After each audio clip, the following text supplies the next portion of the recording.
Welcome to the Runna Podcast. I'm Coach Anya, an international marathon runner. And I'm Coach Ben, and one of the co-founders of Runna. Each week we'll be deep diving into the world of running, speaking to some inspiring individuals about their running journeys. Runna is the #1 rated running coaching service worldwide. We help hundreds of thousands of people all over the world train for any running goal. And if you want to try out Runna for free, you can try it out using the code Runna Podcast, all one word, to get 2 weeks of free access to the Runna app.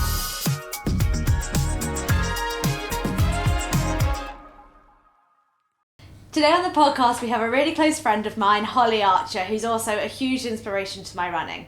She's a silver medalist over the 1500 metre at the European Champs, all whilst having a full-time job. She has experience with the US school college system, with being a professional athlete, and now she's on her own solo running career.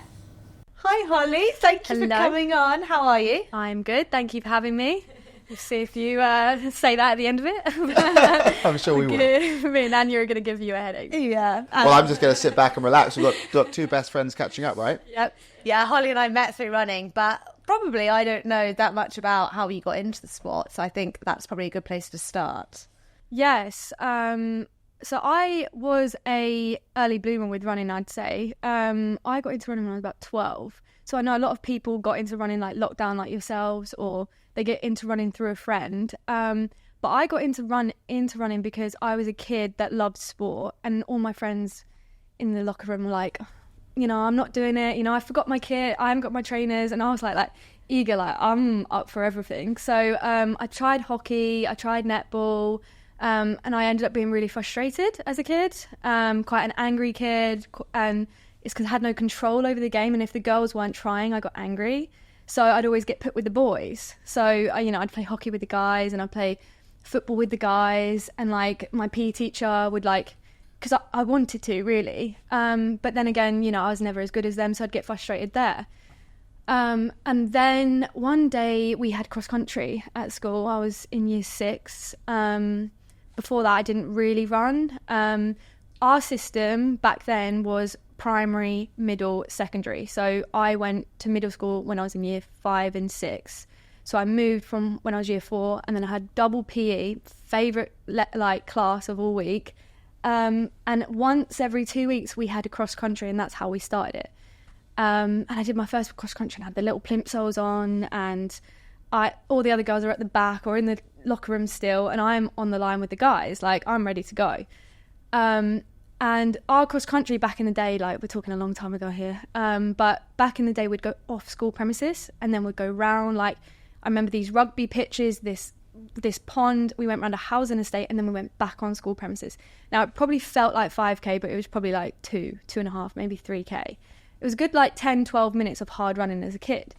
But boys and girls went off together, and like everyone just like hammered it off on the start line, and I was like, oh my god, this is great, like full steam. And you know how kids are, like they go off so hard, and I was definitely one of those children. But there was about 10 of us, and all of them were boys in front of me, and so there's a group, and then we all strung out real rapid. So within 100 meters we were strung out, and up 200 meters the kids are walking, and then you got the kids that stop at the bike shed, and you got the kids that light up a cigarette, and then you got me that's like, no, I'm going to try and win, like I want to try and win this. And then I started pipping these boys off slowly, and then I got round to this housing estate, and I saw this one guy, and he was like hands on his knees, like he was in 4th, so I was like, okay, I'm in 5th now. And I ran past him, and then I ran round the housing estate, and the housing estate is it was a triangle of these houses, and then I came round the school, so you have to go round the school path, and then I finished, and I was like, oh, I'm 4th, like there's 3 guys in front of me. All these guys were football guys, so they played football for their club, their school, Saturday league. I didn't do any of that, and I'm a girl. So I was like, okay. And then at the end of it, once everyone had finished, you wait around 50 minutes, you start chatting. The teacher called me out, and there was 200 of us, and he said, Holly, he's like, I want to mention someone. He said, can Holly Archer stand to the front? This is Mr. O'Neill, I remember him. He said, can you stand to the front? And I'm grinning. I'm like, oh my God, I'm like nervous. I'm going to go red. They're going to congratulate me. And he was like, I just want to let you know that this girl is going to get a detention for cheating. And I'm going to tell everybody right now that we don't tolerate that. And I'm going to use her as like an example. And I literally just bawled my eyes out. I literally just stood there and like froze and was like, oh my God, this is the most embarrassing thing I've like ever gone through. Ran to the change rooms, cried my eyes out. I'm 12, like, you know, and I just thought I'd done like something really like cool. I got detention. I remember like thinking, oh my God, my mum and dad could kill me, because I had to get a bus into, if we have a detention, like I missed my bus home because I live in a village. I was like, oh my God, didn't want to tell my mum and dad. I still to this day can't remember how I told my mum and dad, but I do remember being in a car with my dad, and he looked down at me and he goes to me like, Holly, did you do it? Like, did you do it?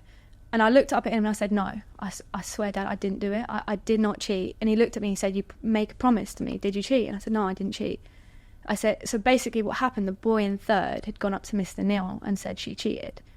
So he was lying, but I beat him, and that was his way of, you know, boys, I don't know. He was young. Like, it's not his fault, but I don't know whether to thank him because of what he did. It ended up me going through all of this, and then my dad looked at me and we just didn't say anything. The next place I remember being at was a running store, and back then it wasn't like JD, it was like these really small like running like shops. I remember going down these stairs and like fitting my first like ASIC gels, and I was so excited, and I couldn't quite understand what was happening. I've just come out of a detention, my dad hasn't said anything to me, and then he goes, we're going to a running club, you know, we're going to start a running club and we're going to go back to that race. I'm going to tell your teacher to stand on that corner and you're going to beat that boy again. And I don't know the words, but it was very direct. It was very, okay, yeah, I like this plan. Like, I'm in. So I joined my first running club, West Suffolk in Bury St Edmunds. I did a bit of everything. I did long jump, hurdles, but if you're a kid at that age and you just do a tiny bit of sport, the level of like percentage goes up quite rapidly before it kind of like, you know, evens out. So yeah, I did 2 weeks of training where I trained twice a week, and I don't know if it was a mental thing more than a physical thing, because I don't know how fit a kid got in that space, but I had new shoes, I had 2 weeks of training, and I had the build up beforehand, like, so mentally, like, you can imagine me on that cross country like line, like with fire in my belly, and I think I came second. So there's one guy that beat me, but I came second, and I didn't say anything. But the teacher, I think my dad had come in and told the teacher. I don't think he sent emails. It wasn't phone calls. My dad physically came in and said, stand on the corner, like where she supposedly cheated, please. And yeah, he stood on the corner, and then the next thing, I got an award in assembly, and everything was okay again, you know. And I represented my school going forward, and then I become like the county champion in Suffolk. I think 8 times running. There's a place called Royal Hospital School in Ipswich, and it's like, if you want to represent as a kid, like the highest level competition is called English schools. So each age group, year 5, year 6, year 7, year 8, year 9, year 10, year 11, they all compete every year to get top 8 in your county. Those top 8 then go to English school. So for the remainder of those 8-9 years of my schooling life, I was like the 8-time champion of my area. So yeah, it went on. He did me a favour, that kid. So I won't name names, but but you know, it's written in there. It's scarred. And so those 8 years, mm-hmm. Is that always kind of short distance? Is that on the track? Is that cross country? What is the distance that you became so great at? So it's both. So cross country was as a kid from September all the way to March, actually, in the UK. It's a little different in the US. I went over to the US, so the system's different. But in the UK, the end of cross country English schools is usually March. So it's quite a long season, actually. So that's what you did. And actually it's a really nice system, because if you're a kid, you go for 8 or 6 months like that, just like building on fitness for a 5-6K. So I did that, and then you go to, there's no indoor track, but there is outdoor track of English schools. It's just been last weekend, actually. And I did 800 and 1500 on those. So I kind of dabbled between the two. And I even did like things like 300, actually. I was a really good like sprinter when I was a kid. So I could have gone down that route as well, like a 300, 400 metre runner. And I think you do have to be quite strong to be an 800 metre runner. But it was 815 was where my heart was because of the speed. So there's anything you're really good at, you hold on to it. So yeah. So over those 8 years, you keep winning? No, so in my county, yes. In my east of England, yes. There was barely anybody in my area that would challenge me, but nationally, I was never top dog. Okay. So nationally at English schools, I never won an English schools medal. I don't even know if I made many finals, because you have to be top 8 in the country to make a final. So I wasn't good enough to be the best in the UK as a youngster. There was a couple of years where I was really up there, like top 10 all consistently. I was always around top 10, top 15, but I was never number 1, never number 2, not even number 5 really. I wasn't really on the radar of like a threat, but I was always there, if that makes sense. So yeah. And did that start to light a fire that one day you'd become a professional athlete, that this would become your career? Yeah, it's an interesting one, because thinking back, as a kid, I don't know if it was ever in my head. My dad always has grounded me in terms of like, it's not a career. Like, he's always said you cannot make it a career out of this. Like, not as in he's saying I can't do it, but it's not the only solution. Like, that's not where we like aim. So he's always said like it's something that you do on the side. But no, I don't think I've ever thought, I'm going to be a professional, because I think when you've been in it for 8 years and tried for 8 years as a kid, and you still get beat by other kids, like, you do learn quite quickly how tough it is. Like, it doesn't take one race, one win to then be the best at it for a long period of time. Like, I'd been in the sport 8-9 years before I went to uni, and I knew how tough it was to stay consistently good. It's not being good at once, it's consistently showing up and consistently being the best. That is how you make a career out of it, and that is the hard part, not training once. And so your dad said you could make a career out of it? Yeah. At what point did you believe that you could? I still don't think you can, if I'm honest. I think the only people that actually make a really good career out of it, half the percentage of the people that go into the Olympics actually make a career out of it. I'd say like 85-90% have part-time jobs or a different source of income, because it is not enough for one sponsorship. And even if it is, you're signing a contract for 1 or 2 years, and even if that's the case, you're not building up a portfolio for a life of an income. Like, where's your pension coming from? Where's your healthcare coming from? So yes, is it a career even though I went pro? Not unless I went pro and was, number 1, Eliud Kipchoge. Okay, fine, he's made a career out of it, fair, right? There are very few that are number 1. I'd say in the UK, we have maybe 10. We have 10 people that have made a career out of it, and they're because they're Olympic medalists or they're world champions, and they will then go on to have made a career out of it.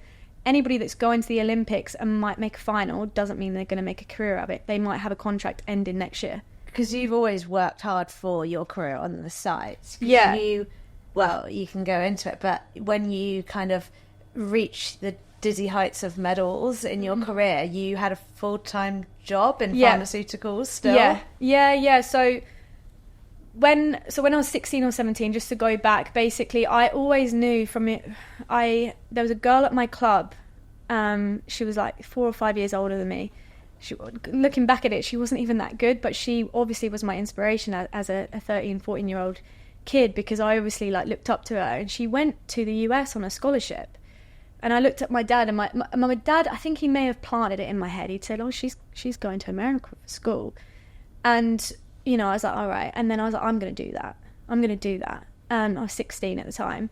And so we did it. I said to mum and dad, my brother and sister got driving license, test lessons for their money as, 18-year-old. And I got money in investing in how to go to figuring it out. My mum and dad didn't let me just email schools. We did it. We paid. I'll be honest. Nowadays, it's easy to message a school and say, what do I need to do to get here? You've got Instagram, you've got all these platforms, you've got great websites. But I was looking at going to the States in 2010. I graduated in 2012, A-levels. So back in 2010, we didn't even have Instagram. There was not many ways of understanding what's a good school, what's a bad school, how do you get that kind of information. There's none of these social platforms, and websites are built to look one way, so every school looked the same. So we got a professional to help us. My mum and dad paid a fee, and we met with him regularly, and he was like, okay, if you run this time, this school will offer you. If you run this time, this school will offer you. In the end, I got, I think, like 17 or 18 offers, and then it was about, where do you want to go in America? Like, and you know, it was sometimes it was like, do you want to go to this school in Tennessee? And I was like, where is Tennessee? Like, I'm like 16, I have no clue what I'm about to embark on. And then, you know, we started going through things, and it was like, do you want to go to Oklahoma? Do you want to go, you know, all these schools? Do you want to be a Pittsburgh Bulldog? And I'm like, oh, I don't know. And each school is like got this extreme marketing ploy. And that's when my eyes opened, was like, I got mail, I got a letter through the post, and it was like me on this headline newspaper. And I was like, oh my God, I want to go to Pittsburgh. And my dad's like, hold on.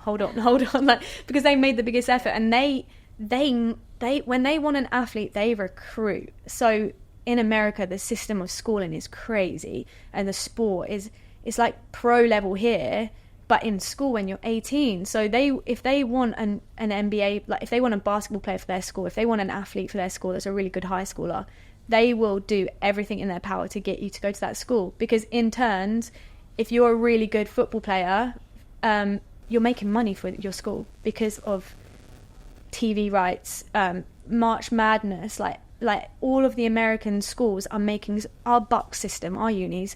No one cares about our sport, no one. But you can make your school bank, and that's how I got a full ride scholarship. So ended up picking a school in Dallas, Texas. I went there for 5 years. I went when I was 18 till I was 22, 23. Funny story, not funny story, but I got there, and I've come from a background from Haverhill. If you don't know where Haverhill is, it is a dump. It's an outspill of London, area, and it's rough. It's not got much going for it. There's a KFC and I think a Prezzo's maybe is the highest class chain of food there. And there's just there's the schooling system, unfortunately, I got behind academically because of it. I did my best to get out, and I went to Cambridge for my A-levels. And then I didn't know at the time, my parents didn't know, no one knew, but basically in Cambridge and Oxford, you do an exam board, which is OCR, which stands for Oxford Regional Cambridge, and I had no idea. I just thought, you know, we have one exam board. So I got to America in 2012, and my coach called me to the office, and it's like scary because they're paying for me to be there. They paid everything. I didn't pay a thing, you know, accommodation, education. I got a stipend once a month. Like, I had no debt, so it was scary. And they were like, you can't compete. So I'd flown out there. I'm 18. I've gone away from my family. You know, I'm in a different continent. Never been to America before. I don't think I'd been on a plane with my mum or dad before. And they just dumped me off in Dallas, and off I went. And then your head coach goes, yeah, you can't compete for our school. And like, obviously, I'm like, what in hell is going on? Turns out their system didn't recognise what an OCR was. Now, there is a rule in the NCAA system that you cannot compete if you haven't been in education for the last 2 years. So because you can compete in the NCAA, you can be a 28-year-old, I think, in the NCAA system, because you can go away and do different things and then come back, and there's certain rules that you need to follow. So people go out there for you can study here and then go do your masters over there, and that's why sometimes in the NCAA system you have 27-year-olds winning NCAAs, but against 18-year-olds, which isn't fair, but we won't get into that. But anyway, I couldn't compete because they didn't recognise my education, and they basically ruled it, if it's not on the list, you didn't go to school. Wow. So we appealed it for 3 years. So I sat out for the first year, and I didn't race. But you trained? I trained with the team. I had to. Like, you couldn't not train. Yeah. And it was brutal. Sorority girls, savage. Let me just tell you. Like, I have experienced some savage people in Haverhill, and I've been on the rough ends of it. But sorority girls, I am telling you, they can be nasty piece of work. So the issue is you probably don't see the issue, like, she's just going to train, yeah? But in the American system, 50% of the team are on full ride, some are on partial, and some are walk-ons. And walk-ons means they're not good enough to get money. So they have to earn their rights. Now, there were girls that were walk-ons, right? And they're paying full buck to be in that school. Their parents are paying for them to come to that school. So I'm turning up and I'm training, but I'm finding it extremely difficult to train hard and have my head in the right place when I'm not going on the flight to California on the weekend to go to the track meet. I'm not flying to do the conference meet with them. I'm not getting on the flight, and every single week there's a race and it's across the country and you're racing for your school and you're putting on your racing journey, and I'm sitting back watching it on Instagram then launched in 2012, and I'm watching it on Snapchat and on Instagram, and all my like teammates like fly to all these places, and I'm sitting in my dorm room going, what on earth am I doing? Like, so there was another girl that was red-shirted. Red-shirted means you're injured, so you can claim that back. I wasn't even red-shirted. I was ineligible. So I was going out partying, and I did the whole red solo cup, beer pong, frat, sorority parties. I lived it. I went to the pool parties, like Migos turned up once. I was like, what the hell is happening? Like, we went out and 50 Cent was in the bar, and oh my god, it was great, right? But I'm 18, and over there you can't drink when you're 18. And I put some bits on social media a couple of times, and I was 18, I was silly. And the walk-ons, the sorority girls, the Kappa DGs and God knows what, they did not like me. They did not like the fact that, I wasn't, running for them. And they obviously didn't understand what was going on. I didn't understand what was going on in terms of my LGBT. They could just see me partying and being paid. And I got pulled into the office so many times, and then the head coach once just shouted at me in front of all the footballers. All the footballers are lifting like these massive weights, and I'm in the weight room, and he's like, "Honey, I should get yours in it." And I just remember, oh my god, like, and he just shouted at me, he's like, "In my office now." And he just started saying, "You're on your last warning, girl. Like, you're not pulling your weight. People are getting annoyed at you." And I went home that year and I cried my eyes out, and I turned around to my dad again and I said, I'm not going back. I'm done. I'm going to go to a British university. And my other friends are there at Loughborough, they're at Birmingham. I'm done with it. I'm not doing this anymore. And he was like, off you go then. Start applying. And I was like, right, okay. And I started applying for a few, and then I was like, then he was like, job, you need this job for the summer, what are you going to do? How are you going to pay for your education in the UK? It's $9,000 a year. Like, what are you going to do on the side? And then I was just like, okay, I'm going to go back. I'm going to go back. So I got on the flight back to Dallas. But that summer, I worked so hard. Like, I trained. So blooming hard that summer. I remember just doing everything my coach said. And I was like, right, I'm going to get in 17:30 shape for a 5K. I'm 19 and never broken 18 then. And I did it, and I was in really good shape. And I turned up, and it was the first cross country, so it was September, and in Dallas it's golf course, it's beautiful cross country. September, we'd racing at 6 a.m. because it's so hot. And I remember it was against Baylor, and I absolutely annihilated my whole team, and I came second on the team. So you want to come top 5 because top 5 score in cross country, and the lowest points win. So I came second, and everybody on my team were just like, is this because you're now allowed to compete because you've been there for 2 years? Yeah. Okay. Yeah. So I was allowed to compete, but they hadn't seen me race because I had no. If you can't race for 12 months, like, where are you pulling the motive? What's the point? And also, I was watching them race, and I was watching all them succeed, and I was extremely jealous. Obviously, I didn't say or do anything, but it affected me in a way that I didn't really understand it. And I came back, sent it, and then respect on the team just went, and then that was it. From sophomore year to the day I left, I was probably top 1 on the team, top 2 on cross country, maybe top 3 on cross country. But I won.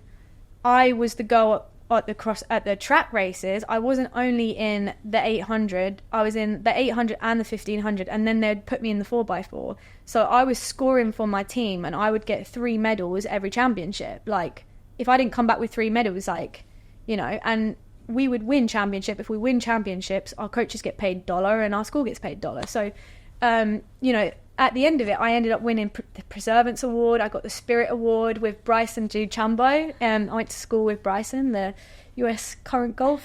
Just a little name drop there, but good friends with Bryson. And me and him together won, one of the biggest awards in the whole of the school. So, I earned respect from myself by I feel like I've always earned respect by going through hard times and kind of coming out the other end. And yeah, it was an interesting experience. So I came back when I was 23 and I did 5 years out there. We did appeal and we got my 5th year. So actually it ended up meaning I got a five years to compete. We did get that year back, and it was brilliant because then I got another year when I was running really well, and I did my masters in a year, and I got a masters out of it as well. So yeah, it was a great experience. Then I came back, and like Anya said, I went into full-time work for a pharmaceutical company, marketing. So we launched brand new drugs in the market for rare diseases. It was I still speak to that company today. I love them. I owe them so much. James Harrison is brilliant. He has just been on like so many. He's just excelling right now in the bioscience world. But basically, they take drugs in the rare disease market that are generic, and what we do is we reformulate it, and we have a small team. So we have a regulatory team, we have a legal team, and I was the marketing team, and we make the drug better because there's not that much funding in it. So we'll make it strawberry flavored because it's just a big old capsule for a baby, you know. We'll make it to a patch because it's easier accessible to people with Alzheimer's. So we take some drugs that haven't got that much funding behind them and we reformulate it, and then my job was to market it, congress and events, websites, social media, all of that stuff, budget, and yeah, I worked there for 3 or 4 years in Cambridge, loved it. And every single lunch break I'd go on a run. I was running on my lunch break, and then I would go to the track after work because I didn't want to hit traffic. So instead of getting in my car and sitting in the traffic, I was like, just go to the track and do a run. And then the traffic's gone at 6:30, 7:30. So I'd get home at like 9, 10 o'clock at night and just do, 14, 15 hour days, just be gone all day. I just literally came home to sleep, got up 7, went to work, come home at 8, 9, 10 o'clock, redid that. And then I started finding a bit of form. I literally got really, really, really fit, just from that just consistent lifestyle, like that consistent lunchtime run, PM run. Yeah, like I was working long hours, but just the consistency and like just doing that over and over and over again, and picking the UK races, and I found some good patch of form, and then COVID hit. And then actually I think it was a blessing for me because I stopped commuting, but I still always trained, and I still met my coach, and I still did the sessions, and I got more time to recover and sleep at home, and then the recovery element elevated, but the fitness also, the motivation was at a high, and then when COVID hit, like I got on a flight and flew to America and trained at altitude because I was like, I asked my work, like, can I train if we're all going to be at home, I'm going to go at home in the mountains and get altitude. Because as an athlete, I think you always think, how can you be better? Like, why is someone better than you right now? Like, why are they better than you? I always think, like, how do I get to that next step? And I think I was fixated at that point in my life is they're at altitude and I'm not. So it's never going to be even playing ground unless I go to altitude and see what I can do. So as an athlete, you're always thinking, okay, what are they doing that you're not? And that was number one for me, they're at altitude. So I went into my, I remember this day. So I wrote out a thing, and I went into my boss's office, my CEO. He's an Italian guy, and it was so scary. But I spoke to James first, and James loves running.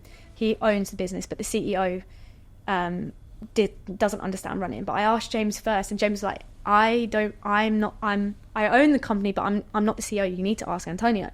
So I was like, oh God. Okay, because I basically asked if I could go do this, and then Antonio sat across me, this Italian scary CEO, is like, what? Like, go and ask your line manager and then come back to me. And I was like, okay. So I went and asked my line manager, my marketing manager, and she was like, what do you want? I was like, I want 3 months in America, and I'll work remotely, and I'll get up at 4 a.m. and I'll be on laptop at 5 a.m. because obviously time difference. And she agreed to it for 3 months, and not only did they agree to it, they financially supported me. So they funded me, my flights, my accommodation, because American accommodation for 2-3 months was expensive, and I wore cycle pharmaceutical gear, so I wore my company gear, and I was like, all right. And it was the best thing ever. So Paola, who she suggested it, went the one step. I just wanted time off, and then she was like, well, we can try and fund you. And I was like, okay. So I went into my CEO's office, and I sat in front of him. I was like, okay. So, and he just goes, so do you want to make the Olympics? And I was like, yeah. Obviously that had not hit my head. Like, I was nowhere near getting anywhere near that. I've never represented GB, like, let alone make the Olympics. So I was like, yep. And then obviously the Olympics got cancelled. That wasn't my fault, but I was away training at altitude. And then they funded another... I went on, became British indoor champion, wore cycle pharmaceutical staff, thanked them, put it on LinkedIn, social media. They loved it. It worked. I was British champion indoors, and, you know, that was that. And then I was like, all right, I'm going to ask for another one then. So I went and did it the same thing in January. And, this time, like, I had that confidence. I had that win. I had that kind of... I don't know, like, people put a bit of like, oh, she's won a medal, like, she's a national champion, like, so I had a little bit more of oomph in me, like, I went to camp in Flagstaff, and, you know, for 5 or 6 weeks I literally sold my soul. No life, like, early nights, up at 4, because I was still working remotely, up at 4, training at 9, sleeping a nap, working again till 8 p.m, back to sleep, up at 4 for 5 weeks, and training with the best in the world.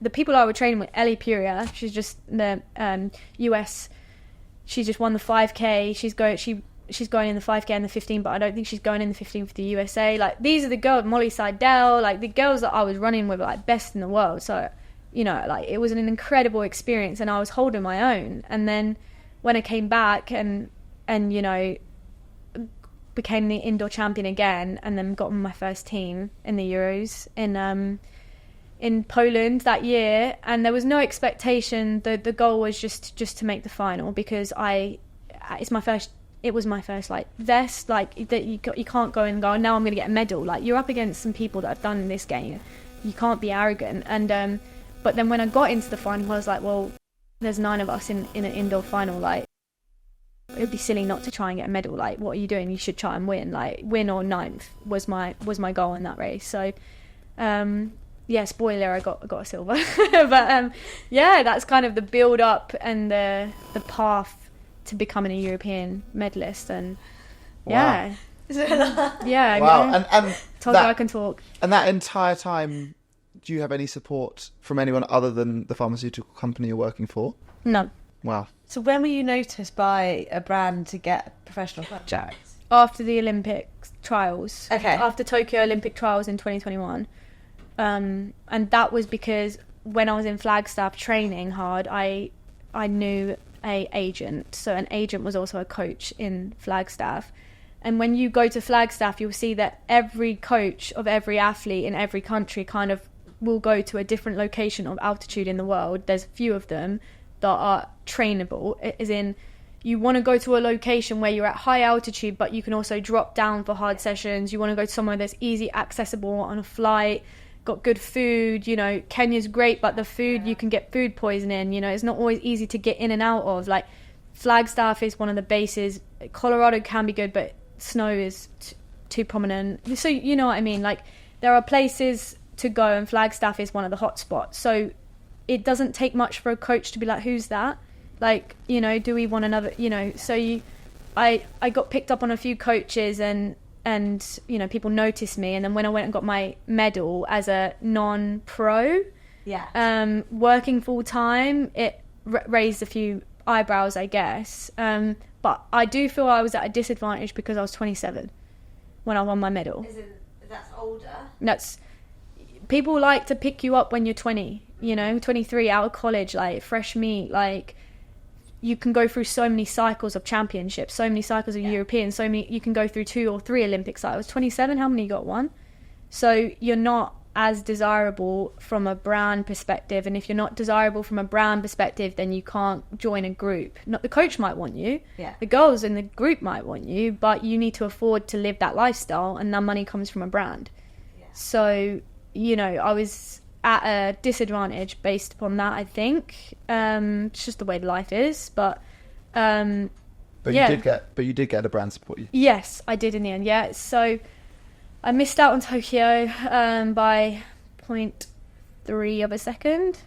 So like less than clicking your fingers. And I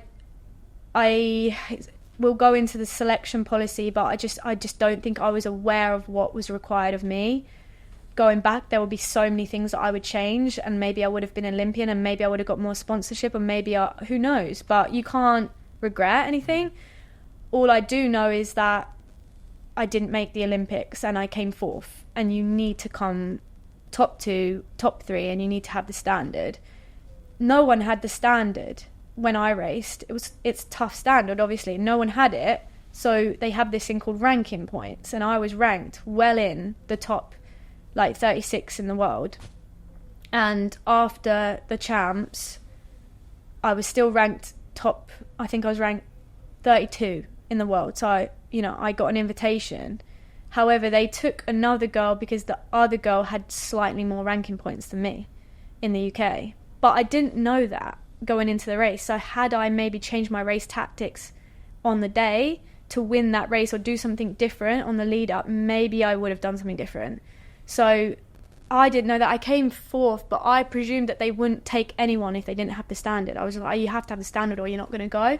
So I didn't really think about it. And then this girl the next day did an Instagram post of like she's going to the Olympics, and I knew I'd got a European medal that year. I had ran just as fast as her, and I was ranked like on par with her. So it broke my heart, and I just laid in bed. That I remember for like maybe 2 weeks just thinking, like, what do I do now?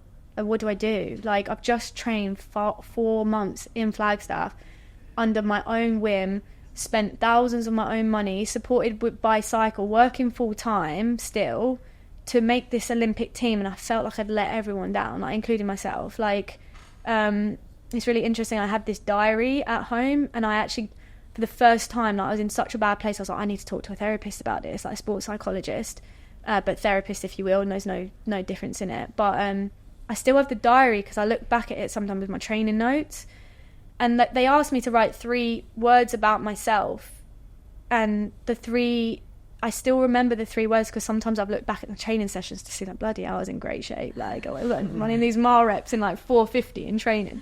I wrote 3 words about myself that the therapist asked me to just write, what 3 words describes you, in that moment. And I put, the 3 words were useless, let down, and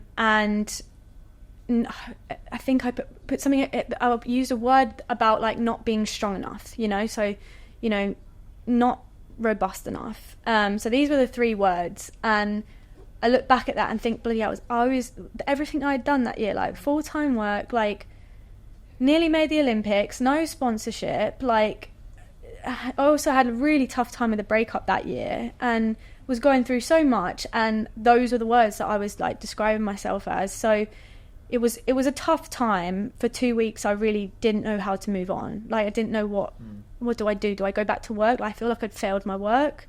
Like, I'd really thought I could make it, and I think the biggest hiccup and the thing that I had to really get over was I wasn't good enough. Like, I did everything I could do. Like, deep down I know I went to altitude, I trained with the pros, I got up early, I went to bed early, I ate healthy, I only drank water, I had electrolytes, I did everything you could possibly think of. Like, I was doing it. So I think the question come back on me and was like, you're not good enough. Like, you tried, good job, well done, like, pat on the back, but you're not good enough. Like, accept it. You're good, but you're not good enough. And like, because I couldn't figure out how I would then level up again, I did everything.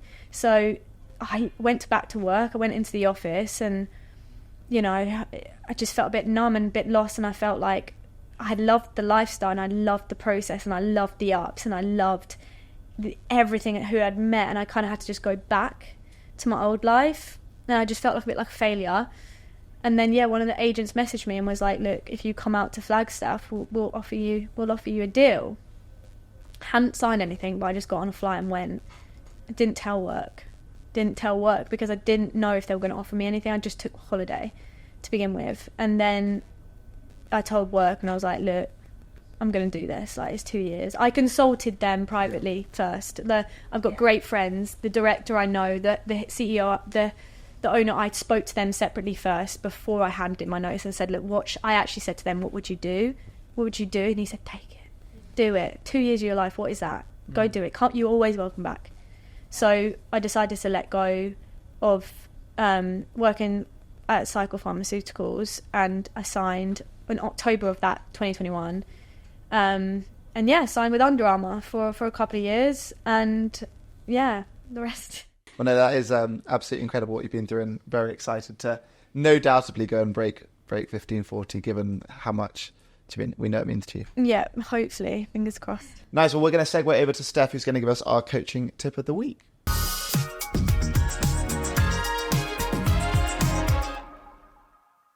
My top tip today is fueling and hydrating in warmer weather. Running when it's hot will increase our sweat rate and just make everything feel that bit harder. Before you head out the door, start off your run in a hydrated state, using electrolyte tablets if you can. Ideally, take a cold drink on a run with you if it's particularly hot, and aim to take this on every kind of 20 to 30 minutes. What I like to do is hide my drink in a bush, behind a park bench, a wall, and do out and back so I can make sure I can pick up my drink regularly. This will really, really help you recover well after your session too.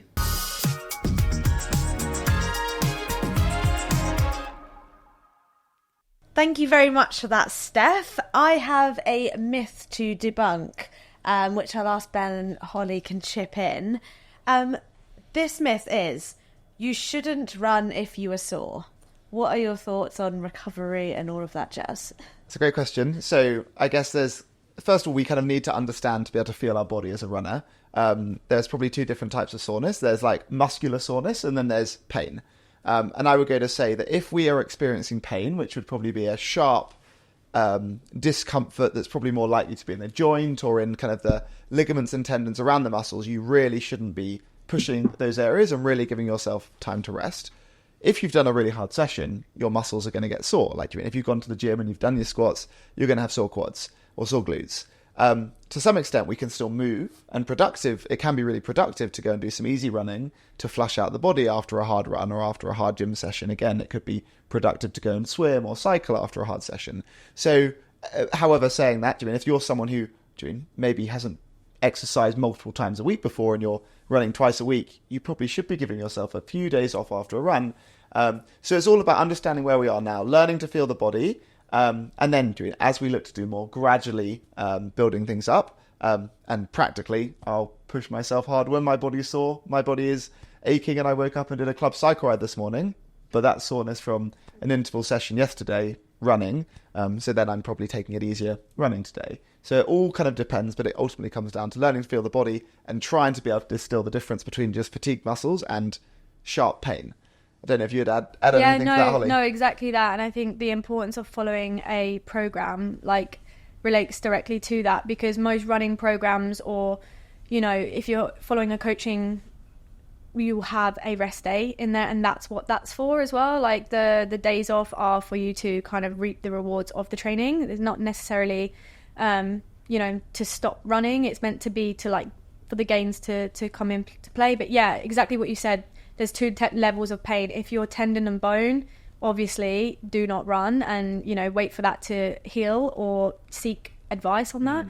But I do run with DOMS, which is a completely different feeling, and that I will run on a zone 2. I'll do an easy run, easy bike, cross train the day after a hard session, a hard gym session. So after every hard session, I'll have an easy day, and you run easy. And the goal of that, running hurts for the first mile of it. Yes, you get DOMS in my quads a lot, but the blood flow is then activated, and I will feel better for that. So I do run on DOMS, but obviously I make sure it is DOMS and not, you haven't pulled your quad. But yeah, absolutely right. Well, bringing that on, we're going to come on to a few of this or that. Okay. So you can only pick one. You can never ever run in the morning ever again. Yeah. So you have to do all your sessions in the evening. Yeah. We have to do all your sessions in the morning. What did you pick? Evening. I'm a night owl. Really? Yep. Evening girl. What about you? Morning. Yeah, absolutely. 5:30 a.m. That means now you two can't train together.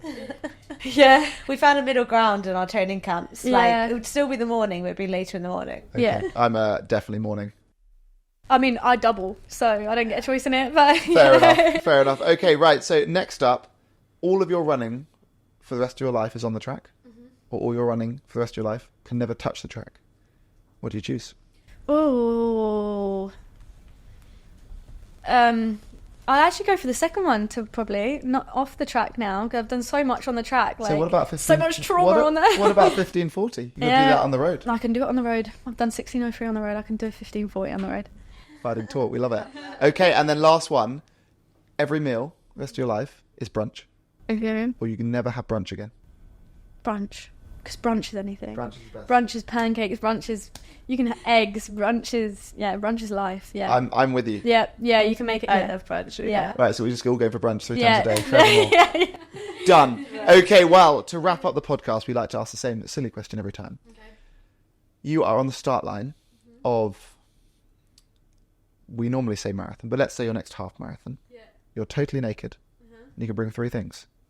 What 3 things do you bring? Is in... You're naked. You might want some shoes. You might want a hat. You might want sun cream. You might want gels. Okay, so the 2 have got to be uniform, right? Uniform and shoes are the number 1. So what's uniform? Items. Okay. Oh, I have to split it up. As in, you could have socks. You could have pants. God, You could have a yeah. sports bra. You could have a hat. Okay, the shoes are adapting these out. I'm going sockless, so I've got my super shoes. That's Okay, number carbon 1. shoes. Carbon shoes, no socks. We're gonna go unitard then. We're gonna go for a zipped up unitard. Yeah. Nice. And then I've got items to play with here, so I could go for the smart thing of a watch, but as a 1500 meter runner in a half marathon, I've never used my watch. Well, I should, but it would go against every single race because I go out way too hard. So watch can go out the window. Gels, don't use that. Yeah, maybe I'll have some nice sunglasses then. Got room to play. Really? Wow. I Room don't to think play. anyone's had spare items going. Nice. Oh, wow. Fantastic. Well, you're going to be smashing the half marathon. Yeah, maybe selfie stick. Yeah, take my phone. Well, you've got a selfie stick with nothing on the end of it there, I'm afraid. GoPro. Yeah. Wow. Well, Yeah, no. sounds going to be a pretty fierce, fast half marathon. Yeah, we've got super shoes, unitard, and some sunglasses. Wow. Well, it has been absolutely incredible hearing your story. Thank you so much. Thank you so much for having me. We It's are going to brilliant. be cheering and hearing the passion in your voice. There's no doubt. You're going to conquer that and smash even more exciting goals in the future. Thank you.